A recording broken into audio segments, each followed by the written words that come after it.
Yo, welcome on in.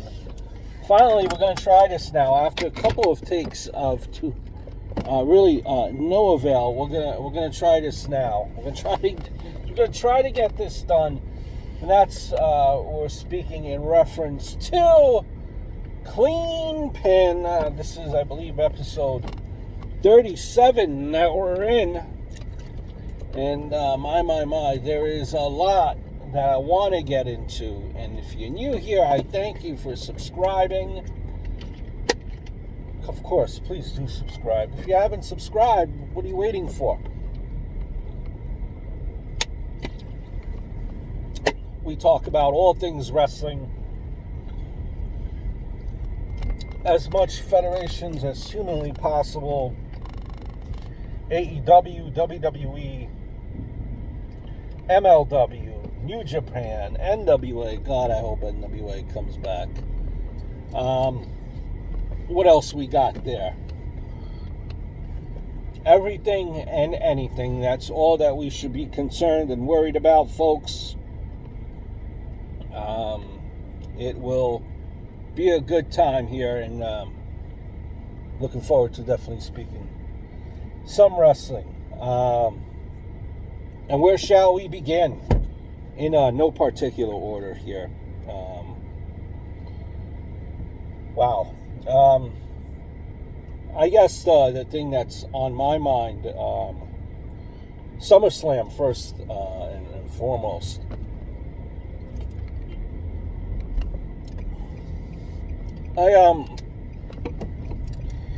As far as SummerSlam, talking about Braun Strowman versus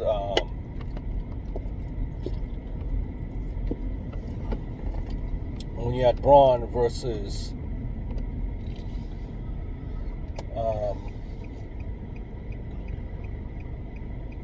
Bray Wyatt, I think there was a missed opportunity there.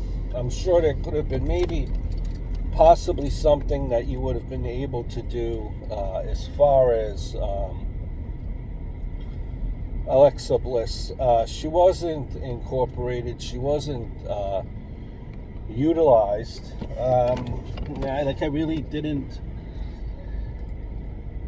Turn right at the stop sign. Then take the first left. I really did not get.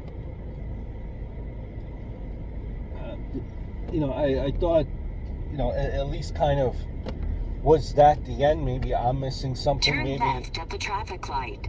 Maybe they already had ended this whole connection between Braun and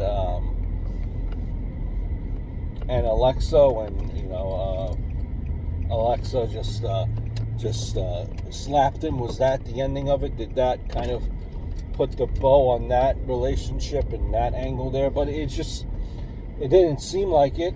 It seemed like there would have been more, or something more that was missing that didn't happen. So I thought that maybe, being that it was a it seemed to be like a no DQ rule, no rules whatsoever type of match. I thought more could have been utilized of. I thought Alexa Bliss could have been utilized in some way. Felt a little bit disappointed in the sense of how they went with that character and really what happened, or lack of anything happening. Turn right on 18th Avenue, then take the first right. The Fiend, as far as when you look at it, the way that they had built up the Fiend, Braun couldn't do it. Bray Wyatt couldn't do it. Couldn't beat the Fiend. The old version and the new version. Turn left on Willets Point Boulevard. The old version of Bray Wyatt. Firefly Funhouse Bray Wyatt couldn't beat Braun Strowman. Fiend. The Fiend had to defeat Braun Strowman. So I like that. And the sense of what happened as far as that goes. That they went that route. I hated, though. Now, turn right on 21st Avenue, then take the first right. What happened after the match? Well, we definitely did not see coming. Turn right on Clintonville Street, then take the first right. We definitely did not see coming, and that is the reemergence of the big dog, Roman Reigns.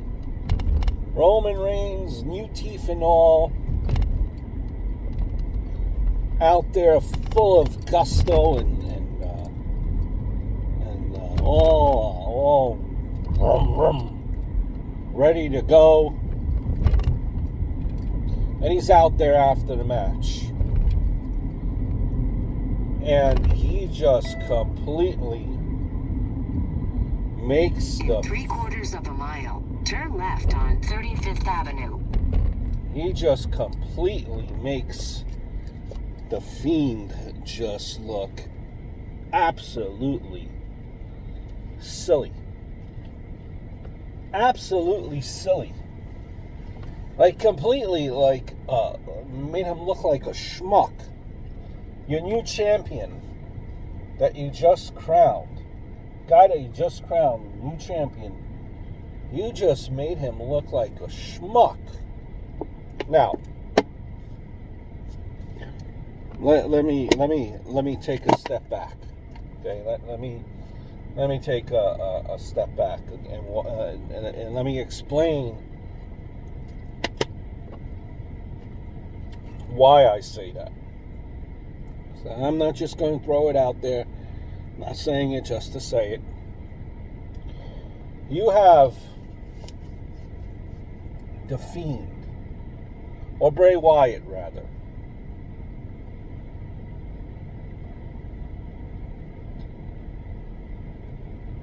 Just get thrown. Night before, he gets thrown onto concrete from a good distance up in the air, straight down to the floor. And well, he's re-energized. He re-emerges. He's full of energy. Comes back out.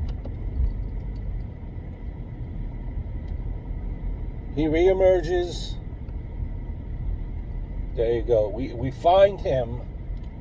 Turn left at the stop sign, then take the second right. Out of the ambulance. Comes out of the ambulance.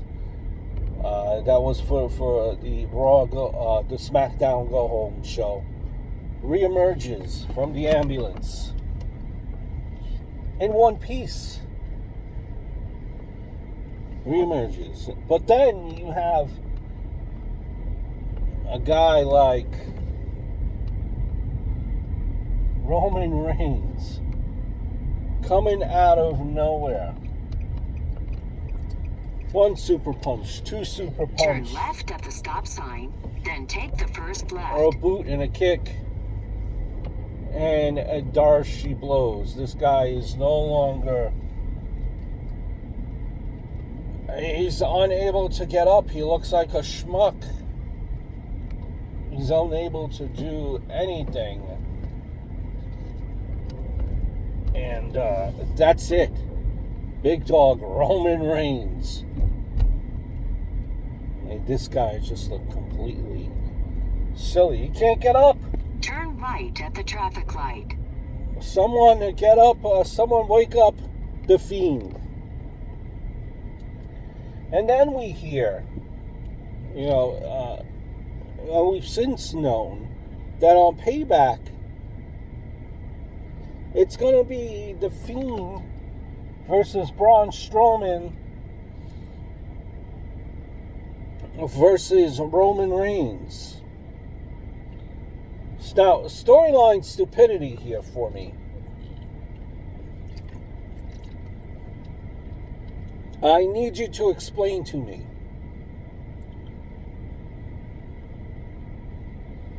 Why is Roman Reigns getting a title shot?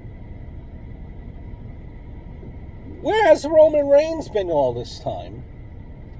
And why all of a sudden is he getting a title shot?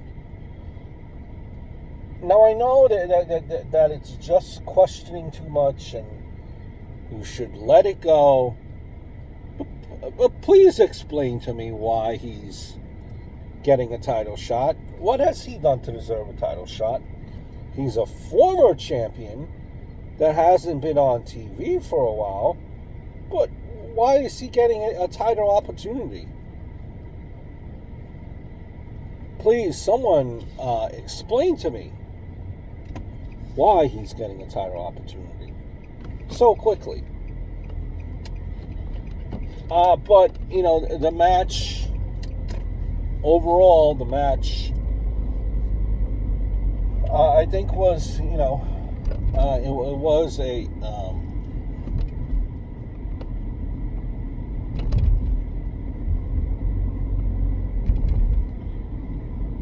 I think it was a, you know, a brutal match. And, you know, or at least it had brutality in it. And, you know, it did what it needed to do.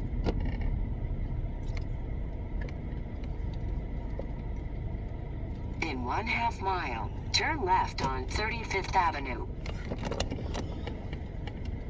Dominik, I think, definitely impressed. Dominik definitely impressed.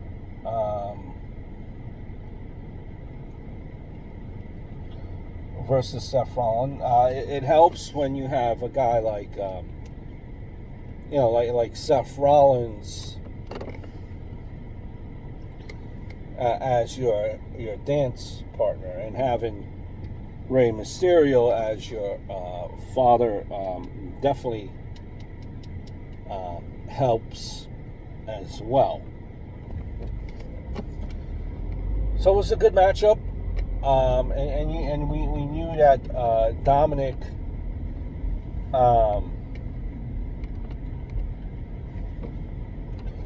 has been training, so we did know that.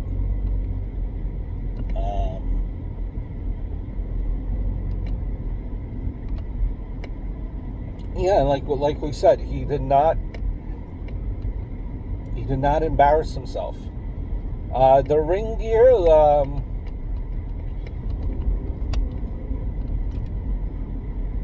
the ring gear here. In 1/4 mile, turn left after the Sitco. The ring gear, a little bit, to me, looked a little bit, too, Mighty Morphin Power Ranger-esque. Turn left at the traffic light. But, you know, that's just me. I personally, it did not, it was all right. I mean, I did not like, I don't know, he looked like a little bit of it was Power Ranger-esque to me. But, like I said, Dominik, with those lashes that he's taken, he definitely has kind of earned his place on the roster, and he took a whooping. That's for sure. He definitely did take a whooping.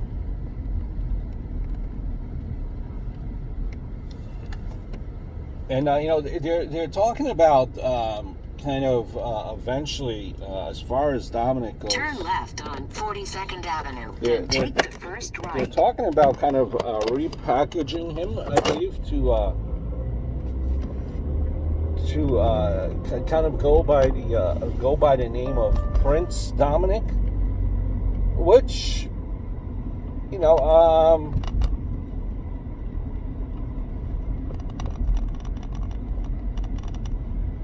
which is you know, I guess a good idea in a Turn sense. left on 45th Avenue, then take the first right. There will always be pressure, but I think when you change the name and the persona, well, in this case, when you kind of just tweak, when you tweak some things just a little bit, I think with this tweaking, if in fact it does happen,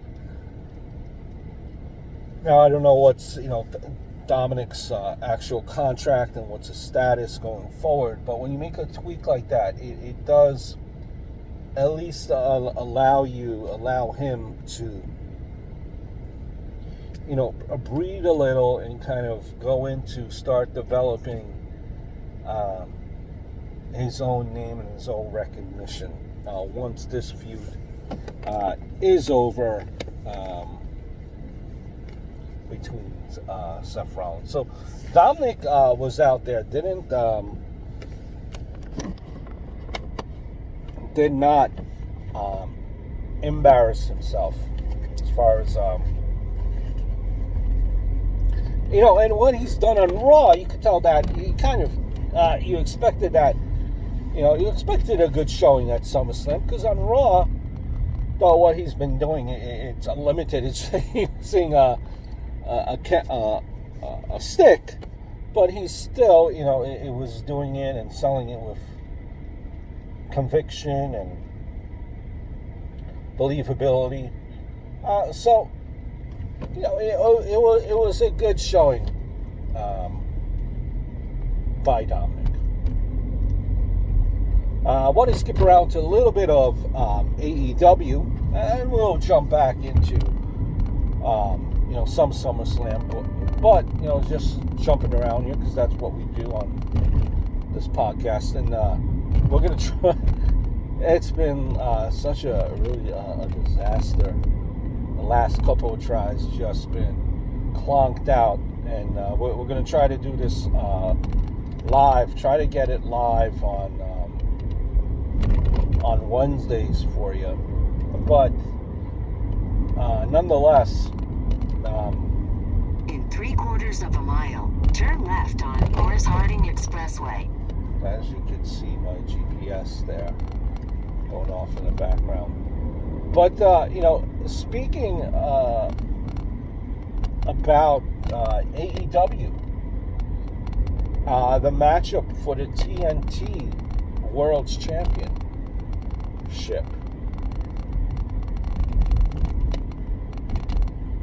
You had a match.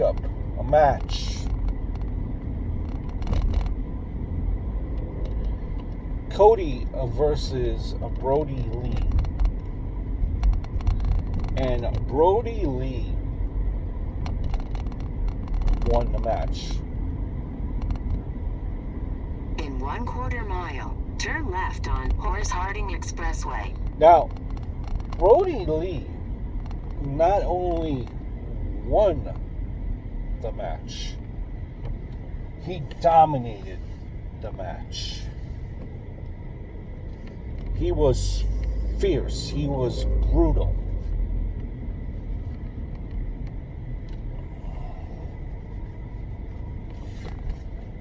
And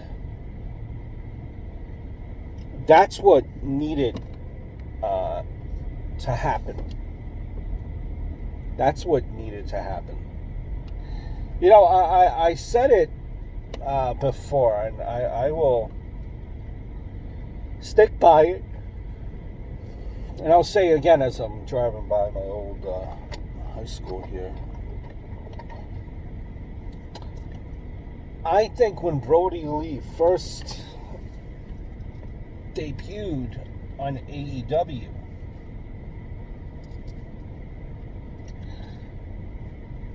they did it the wrong way. AEW, and again, who am I? This is just me with my 10 cents worth here. But when Brodie Lee debuted Mr.Brodie Lee, it seemed like they were focused on just trying to be funny, be and do those hidden jokes, like real insider snarky jokes, rips on Vince McMahon. Oh, it seemed like this is the outside guy. Oh, everyone knows who Brodie Lee is. We know that he's Harper. Now, let's just kind of put him in a suit and tie, and let's turn left at the traffic light. Let's make Vince McMahon references. Now, I get it. I do, to an extent. This is all part of his character. It's part of his character. But I think they focused too much on setting up the little jokes, the little hidden sayings of Brodie Lee, the hidden Vince-isms. You were too focused on that, as opposed to focusing on why people should be scared, or why people should know who Brodie Lee is. You should be scared of who Brodie Lee is, because Brodie Lee is a scary, scary, scary dude. He's a scary dude, and he's going to beat you up. And the reason why he's scary is he's a tall son of a gun. But, you never got that. We never got that. And, unfortunately, I think much of the TV audience, when they seen Brodie Lee, were like, Brodie Lee, he's on TV. People needed to be scared. In 3/4 of a mile, take the ramp on the left to I-495 East toward Eastern LA. Brodie Lee. And that domination, that beating up of Cody might make Brodie Lee a little bit more serious again. Because unfortunately, not a lot of people took or have been taking Brodie Lee seriously at all. And I think that's kind of, for whatever reason, somehow that's kind of, I don't know, that's kind of also translated. 1/4 mile, take the ramp on the left to I-495 East toward Eastern LA. Now I know it's different situations, but somehow I feel that that's kind of translated to Matt Hardy. Take the ramp on the left to I-495 East toward Eastern LA. Matt Hardy, his AEW run has been, for lack of a better word, non-impactful. And I get it, COVID and that happened to an extent. But, there is also other things that could have been done differently. And I think how you booked that Brodie Lee match was very nicely done. Haven't had much of the time continue on I-495 to talk about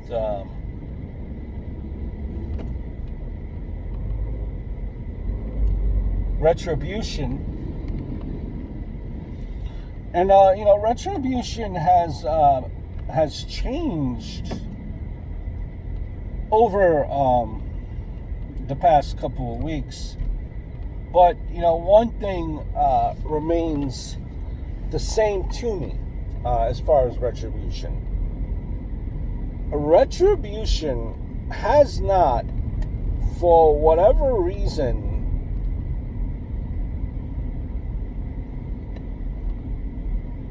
shown up on Raw Underground. They've shown up on Raw. They've shown up on SmackDown. How come they haven't bothered Shane McMahon over on Raw Underground? Why is that? Am I missing something? And at first, it's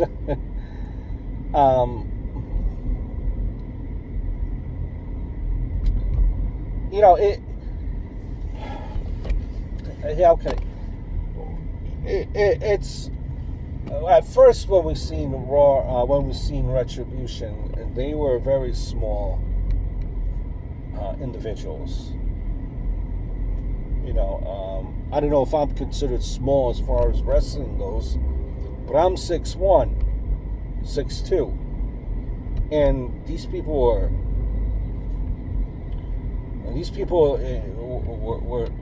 were smaller than me. So, how many people are scared of a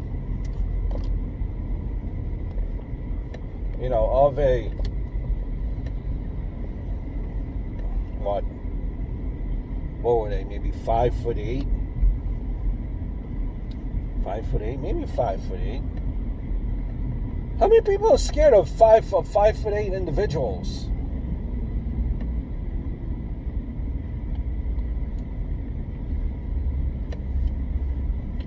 Well, you might say to me, well, if they have weapons and bats and sticks,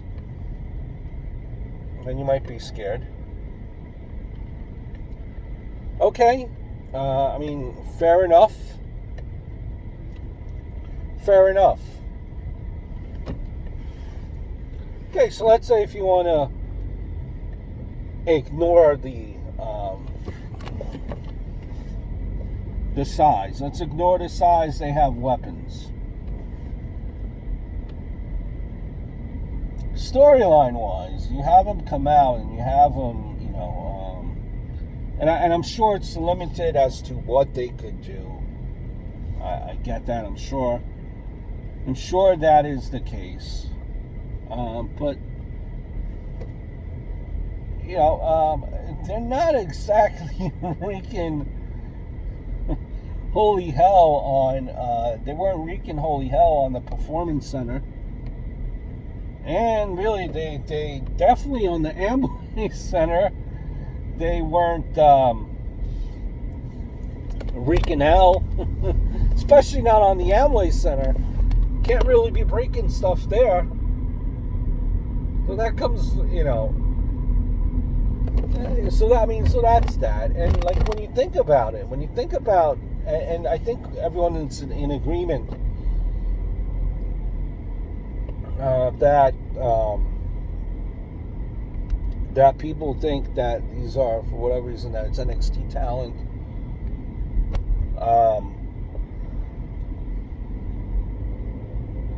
Based on a couple of weeks before, you really couldn't tell because of the body shape and size. And you think about who's not on TV right now, and you think about what would be the logic and the storyline sense as to why they would be in Retribution. What are they looking for Retribution for? You know, names like Dijakovic, Theo Madden, Chelsea Green, who hasn't been on TV, Santana Garrett. You know, names like this have been thrown about. And now you notice from one week to another week, after a couple of weeks, it seems like it's different people in Retribution now. So we don't even know, you know, because now the people all of a sudden, the group in Retribution is taller, is meaner, like 6'5" dudes now, as opposed to 5'7", 5'8". So it looks like they definitely changed things up a bit here. Looks like they definitely changed things up a bit. You know, and it's, you know, that's what, and I appreciate the effort, trying to give you something fresh, you know, but sometimes it you know, it looks hokey. It looks hokey. You know, that the way that they're playing this up, it's going on for a couple of weeks. It's going on for a couple of weeks now. And we still don't know anything as to why they're looking for Retribution. What exactly is the angle? What's the reasoning? We didn't even get that far. So they're dragging this out, as this seems to be the COVID norm. They're dragging out a storyline, which, okay. We gotta, you know, if we're still gonna keep this a mystery, we're gonna have to try to freshen things up again, as opposed to just simply doing the same thing and flickering of the lights and racking, you know, throwing things around. We have to change it up a bit here. We have to change it up a bit. You know, you know, and we've seen throughout the weeks, we've seen, I believe last week, we've seen The Miz, you know, on SmackDown, making it to the ring, jogging to the ring late, as you know, as the SmackDown locker room is attacking, trying to attack Retribution, trying to save, you know, try to protect their own.